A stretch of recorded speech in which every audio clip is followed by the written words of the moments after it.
Hello everyone, मेरा नाम है Lavkant Chaturvedi and a very good afternoon to all of you. आज हम बात करेंगे कि मॉक टेस्ट से रिलेटेड कैसे आप अपना मॉक टेस्ट में स्कोर इंक्रीज कर सकते हैं। मैंने जब 2022 का एग्ज़ाम दिया, 2022 के एग्ज़ाम में मैंने क्या क्या प्रॉब्लम्स झेली, खासकर मॉक टेस्ट में मैंने क्या क्या प्रॉब्लम्स देखी, वो सबको सॉल्व मैं समझता हूँ कि वो सबसे बड़ी प्रॉब्लम्स हैं आज के टाइम पे, जो कोई भी सॉल्व नहीं करना चाहता है पूरे इंडस्ट्री में कि मॉक टेस्ट में स्कोर कैसे बढ़ाया जाए या बच्चे को समस्याएं कहाँ पे आती हैं। तो आज हम उसी बारे में बात करेंगे। मैं सबसे पहले अपना आपको बता दूं कि मैंने स्टार्ट किया था जब मॉक टेस्ट देना, मेरा स्कोर था 98 और 98 से मैं अपना स्कोर लेके गया हूं 167 तक। ओके, टीयर 1 में।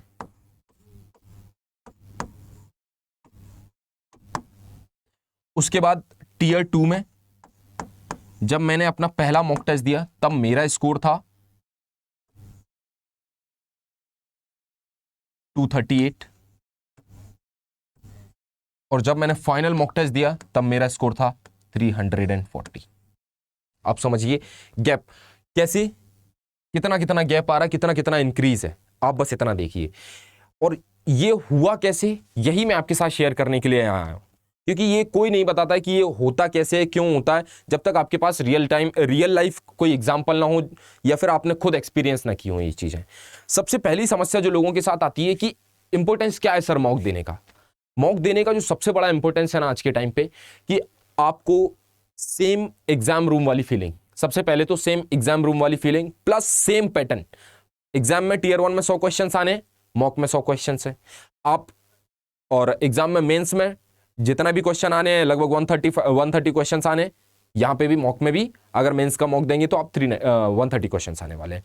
तो ये इसका मतलब क्या है, ये आपको एग्जाम रूम वाली फीलिंग देता है। इसलिए सबसे पहली बात मेंस मॉक्स की इंपॉर्टेंस। दूसरी चीज, स्टार्ट कैसे करना है सर, कैसे स्टार्ट करें मॉक्स देना, कहां से स्टार्ट करें देना।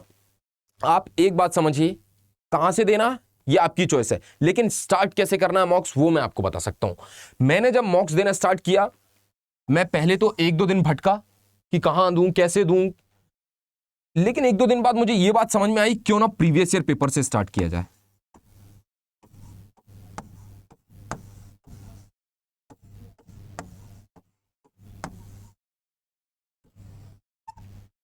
तो सबसे पहले मैंने जो मॉक दिए हैं कंसिस्टेंटली, लगभग मैंने 30 to 35 मॉक्स दिए हैं सिर्फ और सिर्फ प्रीवियस ईयर पेपर्स के। इससे मुझे क्या हेल्प मिली, इससे मुझे हेल्प क्या मिली कि मैंने ये देखा कि कौन से टॉपिक्स की इंपॉर्टेंस ज्यादा है। मैंने वो टॉपिक्स छांटे, सबसे पहले हर सब्जेक्ट के मैंने वो टॉपिक्स देख लिए जो इंपॉर्टेंट थे, जिनसे हर बार क्वेश्चन रिपीट हो रहा है या हर बार क्वेश्चन आ रहा है या जो डुएबल क्वेश्चंस आते हैं जिनसे, तो सबसे पहले मैंने उनको लिस्ट कर लिया। इससे क्या हो गया कि मेरा सिलेबस छोटा हो गया। पहली बात, प्रीवियस ईयर मॉक से ये फायदा हुआ, क्या हुआ कि सबसे पहले मैंने अपना सिलेबस छोटा कर लिया। अब आप देखेंगे मैथ्स का अपने आप में सिलेबस बहुत बड़ा है, बहुत किताबें, रीजनिंग का, इंग्लिश का, तो आपके पास सिलेबस का बहुत ज्यादा वर्डन हो जाता है। आप इसको कम कैसे कर सकते हैं, मैं बोलता हूं आप इसको आधा कर सकते हैं, half, just by just giving previous year mock test. आपने प्रीवियस ईयर मॉक टेस्ट देके ही आप अपने सिलेबस को आधा कर सकते हैं। आपको पता चल जाएगा कि ये फालतू है, ये तो मुझे पढ़ना ही नहीं क्योंकि इससे क्वेश्चन ही नहीं आ रहा है। अब आप देखिए आपकी लाइफ में, देखिए फालतू किताबों में कुछ नहीं, लेकिन जो आपकी एग्जाम में नहीं आ रहा है वो आपके लिए तो फालतू है ना, कि मुझे ये पढ़ना ही नहीं है। अगर वो आपके पेपर में, आपको टेस्ट पेपर में, आपके एसएससी के एग्जाम में देखने को मिल रहा है तो आपके लिए बहुत रेलेवेंट है, लेकिन अगर आपको एग्जाम में हेल्प नहीं कर रहा, आपकी एग्जाम में आ ही नहीं रहा है, तो इसका कोई यूज नहीं है। बस आप इतना समझिए। इसलिए सबसे पहले स्टार्ट ही आपको प्रीवियस ईयर मॉक टेस्ट से करना है। फिर उसके बाद सर, उसके बाद आप अपने रेगुलर मॉक टेस्ट दीजिए, उनसे आपको समझ में आएगा कि कैसे काम चलेगा। Second thing, how to solve mock test, कैसे हमें मॉक टेस्ट को सॉल्व करना चाहिए। सबसे पहले आप जब ये प्रीवियस ईयर मॉक टेस्ट दे लेंगे ना, आपको एक चीज समझ में आ जाएगी कि आप सबसे ज्यादा स्कोर कौन से सब्जेक्ट में कर रहे हैं, दूसरी चीज आप सबसे कम स्कोर कौन से सब्जेक्ट में कर रहे हैं। 4 सब्जेक्ट हैं, English, maths, reasoning, GK. Clear है। आपको जैसे ही आप ये 30 to 35 mock test previous year के दे चुके होंगे, आपको इतना पता चल जाएगा कि मेरे चारों सब्जेक्ट में मार्क्स कितने आ रहे हैं। ठीक है, आपके जिस भी सब्जेक्ट में मार्क्स हाईएस्ट आते हैं, जिस सब्जेक्ट में कम मार्क्स आते हैं, उसको आप पहले सेपरेट कर लीजिए, आप उन दोनों को अलग अलग कर लीजिए। आपका हमेशा ध्यान होना चाहिए कि आपको स्कोर मैक्सिमम करना है, ना कि मिनिमम। आप ये नहीं कर सकते कि सर एग्जाम में तो कैसे आता है, पहले रीजनिंग आती है, फिर जीके आती है, फिर मैथ्स आता है, फिर इंग्लिश आती है, हम भी ऐसे ही सॉल्व करेंगे। लेकिन आप एक बात बताइए, अगर आपके इंग्लिश में मैक्सिमम मार्क्स आ रहे हैं 50 में से 45, 45, तो क्या आप इंग्लिश को आखिरी के लिए छोड़ना चाहेंगे? क्यों छोड़ना चाहेंगे? हो सकता है आपका मैथ्स में ज्यादा टाइम लग जाए, आपको इंग्लिश के लिए टाइम ही ना मिले, आपका स्कोर घट के 30 हो जाए। क्यों? क्योंकि आपके 7 या 8 क्वेश्चन छूट गए टाइम की कमी की वजह से। समझ रहे हो आप इस बात को? तो आपको सबसे पहले अटेम्प्ट, खासकर टीयर 1 में आपके लिए फायदा ही यही है कि आप किसी भी सेक्शन में स्विच कर सकते हैं। टीयर 2 में ये नहीं है, टीयर 2 में आप सेक्शन टू सेक्शन स्विच नहीं कर सकते, समझ रहे हैं? लेकिन टीयर 1 में आपके पास ये फायदा है कि आप सेक्शन वाइज स्विच कर सकते हैं। आपको मान लो रीजनिंग पहले मिली है, आप डायरेक्ट इंग्लिश में स्विच कर सकते हैं, कोई प्रॉब्लम नहीं है। तो आप उस सब्जेक्ट में स्विच कीजिए ना जिसमें आपके मैक्सिमम हाईएस्ट है, उसको सबसे पहले सॉल्व कर लीजिए, क्योंकि जो आपको अच्छे से आता है, आपको भी पता है, उसमें आपका टाइम भी कम लगेगा और एक्यूरेसी भी ज्यादा रहेगी। समझ में आ रही है आपको ये बात? तो आपको सबसे पहले उस सब्जेक्ट को चूज करना जो आपका स्ट्रॉन्गेस्ट है।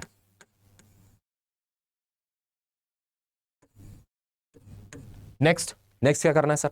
उसके बाद आप देखिए कि सेकेंड हाईएस्ट मार्क्स आपके किस में आ रहे हैं। समझ में आ रही बात? सेकेंड हाईएस्ट मार्क्स आपके किस में आ रहे हैं, लेकिन वो मैथ्स या रीजनिंग में से ये एक होगा, क्योंकि मुझे पता है जीके, एसएससी की जीके में आपके मार्क्स अच्छे नहीं आते, मेरे भी नहीं आए थे, मेरे भी टीयर 1 में मार्क्स थे 21 मार्क्स थे मेरे जीके में। समझ रहे हैं आप लोग? तो आप जीके को अवॉइड तो नहीं कर सकते, लेकिन आप इतना कर सकते हैं कि सेकंड जो सेक्शन आप उठाएंगे वो इन दोनों में से कोई सा भी एक उठा लीजिए, या इन तीनों में से जिसमें भी आपके सेकंड हाईएस्ट मार्क्स हो, जिसमें भी आपके सेकंड हाईएस्ट मार्क्स हो। तो सबसे पहले क्या रहेगा तरीका? सबसे पहले जिसमें हाईएस्ट मार्क्स वो अटेम्प्ट करो, सेकंड हाईएस्ट मार्क्स, थर्ड पे किसको अटेम्प्ट करना? थर्ड पे आपको हमेशा जीके को ही अटेम्प्ट करना है। एग्जाम में भी ये थर्ड नंबर पे आपको देखने को मिलेगा, और आपको अटेम्प्ट भी इसको थर्ड नंबर पे करना है, क्योंकि जीके की खास बात क्या है, या तो जीके आपको आता है या नहीं आता है। जीके में ऐसा कुछ नहीं है कि अगर मैं ज्यादा टाइम दे देता तो उससे ये सॉल्व हो जाता, ये तो होता ही नहीं है जीके में। इसलिए जीके की ये खासियत है कि आपको आता है, आपका टाइम सेविंग है जीके। आप समझिए आपको 25 क्वेश्चन मिले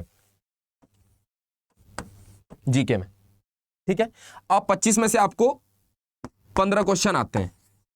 25 क्वेश्चन पढ़ने के लिए मैं नहीं मानता कि आपको वन लाइनर, सारे क्वेश्चन वन लाइनर होते हैं मैक्सिमम, वन लाइनर या दो लाइनर क्वेश्चन पढ़ने के लिए आपको 10 सेकंड से ज्यादा का टाइम चाहिए। अगर मैं बात करूं तो 25 क्वेश्चन में मैं 20 सेकंड से भी मान लेता हूं या 15 सेकंड से भी, तो ऑन एन एवरेज आपको लगभग 6 से 7 मिनट लगेंगे पढ़ने में सारे क्वेश्चन, ठीक है। अब 25 में से कुछ ऐसे क्वेश्चंस होंगे जो 15 जो आपसे बन रहे होंगे उनको टिक लगा दीजिए, बाकियों को लेट गो कीजिए। आपको 6 या 7 मिनट से ज्यादा जीके को नहीं देने, कभी भी नहीं देने आपको जीके को 6 या 7 मिनट से ज्यादा। अगर आपने 6 या 7 मिनट से ज्यादा दे दिए तो आप समझिए आपका पेपर अच्छा नहीं गया है, क्योंकि आपने बाकी सेक्शंस के लिए टाइम गंवा दिया है। आप देखिए 6 या 7 मिनट के बाद आपके पास 54 मिनट्स बचते हैं इन 3 सेक्शंस के लिए खाली। प्लस आपने अगर जीके को ज्यादा टाइम देने के 2 नुकसान है, एक तो इन तीनों के लिए आपके पास टाइम कम बचेगा, दूसरा आप ज्यादा गलत करके आएंगे। क्यों? क्योंकि आप तुक्का लगा के आएंगे आपने जैसे ही ज्यादा टाइम दिया। इसलिए हमेशा जीके को सबसे कम टाइम देना, क्योंकि उससे आपके तुक्के कम होंगे। दूसरी चीज, आपको दूसरे सब्जेक्ट्स के लिए टाइम ज्यादा मिलेगा। क्लियर ये चीज? ठीक है सबको? नेक्स्ट, अब उसके बाद जो सब्जेक्ट आपका सबसे वीक है उस पर आपको काम तो करना ही है टाइम टू टाइम, लेकिन उसको आपको अटेम्प्ट सबसे लास्ट में करना है। क्यों? क्योंकि अगर टाइम कम भी बचा तो आपके पास जब टाइम कम रहता है ना, तो आप ढूंढते हैं इजी क्वेश्चंस। मैं अपना बता रहा हूं कि जब मेरे पास कम टाइम रहता था, मान लो मेरे को मैथ्स मैंने सबसे लास्ट में अटेम्प्ट किया, वैसे मैथ्स में जल्दी अटेम्प्ट करता था क्योंकि मेरा अच्छा मैथ्स, मैं मान लो कि मैंने मैथ्स सबसे लास्ट में अटेम्प्ट किया और मेरे पास मैथ्स अटेम्प्ट करने के लिए मात्र 15 मिनट बचे हैं, 25 क्वेश्चन है। समझिए आप इस बात को, ठीक है। 15 मिनट में मुझे 25 क्वेश्चन करने हैं, which is next to impossible, possible but next to impossible for a average guy, for a average student. किसी भी एवरेज स्टूडेंट के लिए ये बहुत मुश्किल काम है, ठीक है। अब आपके पास जब टाइम कम बचेगा ना, तो आप वो क्वेश्चंस ढूंढेंगे जो इजी है, जो आपसे होते होंगे। समझ रहे हैं? तो आप 15 मिनट में, मान लो आपकी स्पीड है 1 मिनट में 1 क्वेश्चन, ठीक है, तो आप 15 मिनट में ऐसे क्वेश्चंस ढूंढेंगे जो बहुत इजी होंगे, क्योंकि 10 से 15 क्वेश्चन इजी होते हैं मैथ्स में, जो फंसाने वाले होते हैं वो 8-10 अलग होते हैं। तो आप वो 15 क्वेश्चन ढूंढेंगे जो इजी है,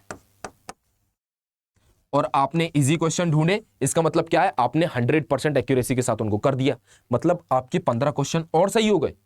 समझ रहे हैं आप, मतलब आप अपने हाईएस्ट स्कोर पे पहुंच चुके हैं। तो ये आपकी स्ट्रेटेजी होनी चाहिए मॉक टेस्ट को देने की, ठीक है।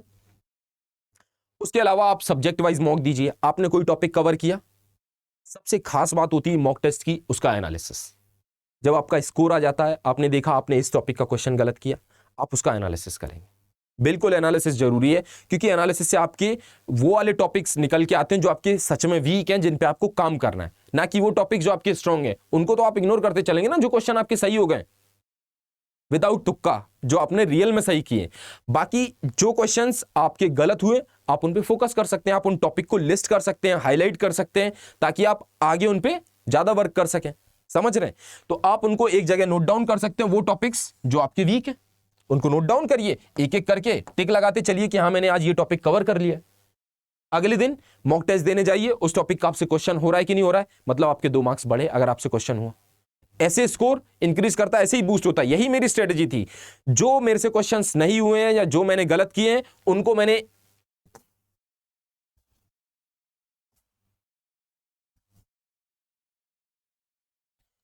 अटेम्प्ट किया मॉक टेस्ट, मैंने एनालिसिस किया, जो भी क्वेश्चंस मेरे गलत हुए मैंने उनके सारे टॉपिक्स को एक एक करके लिस्ट कर लिया यहां पे, ठीक है।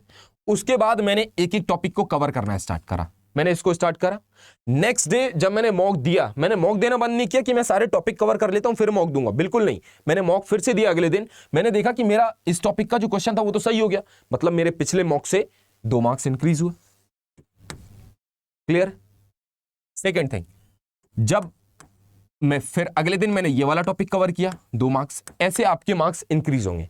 अब आपको दिक्कत आएगी सब्जेक्ट वाइज। मान लो इंग्लिश में किसी को प्रॉब्लम आ रही, इंग्लिश में प्री के लिए, टीयर 1 के लिए, मॉक के लिए मैं आपको सिर्फ एक बात कहूंगा, आप मैक्सिमम ध्यान अपनी वोकैबुलरी को सुधारने के लिए दीजिए, क्योंकि वो आपके मेंस में भी काम आएगी जहां पे पैसे जाएंगे। तो आप टीयर 1 तक या फिर प्री तक एक काम कर सकते हैं कि आप अपनी वोकैबुलरी को अच्छा कर सकते हैं। आपकी अगर वोकैबुलरी पे आपने ध्यान नहीं दिया, आप ग्रामर्स के रूल्स रटते रह गए, तो at the end of the day जब आप मेंस देने जाएंगे तो आपको बहुत ज्यादा प्रॉब्लम आने वाली है। वोकैबुलरी आपको 2 तरीके से हेल्प करता है। पहला, टीयर 1 में आपका स्कोर एनहांस करेगा। दूसरी चीज, टीयर 2 में पैसेजेस भी आते हैं जो आप वोकैबुलरी के दम पे सॉल्व कर देंगे 50%। उसके लिए आपको ग्रामर के रूल्स आना जरूरी नहीं है। अगर आपने केवल वोकैबुलरी कर ली तो वोकैबुलरी कर लेंगे, प्लस 50% या 60% पैसेजेस भी सॉल्व कर देंगे। इसलिए इंग्लिश में वोकैबुलरी करना बहुत जरूरी है। मैथ्स और रीजनिंग अपनी स्ट्रेटजी खुद बनाइए, स्ट्रेटेजाइज कीजिए उन चीजों को और सॉल्व कीजिए, ठीक है। यही मेरी स्ट्रेटजी रहती थी कि मैं एनालिसिस बहुत जबरदस्त करता था। मॉक टेस्ट में एनालिसिस जब तक, जितना जबरदस्त आपका एनालिसिस होगा उतने जबरदस्त आपके मार्क्स पड़ेंगे। क्लियर है सबको? चले, थैंक यू सो मच।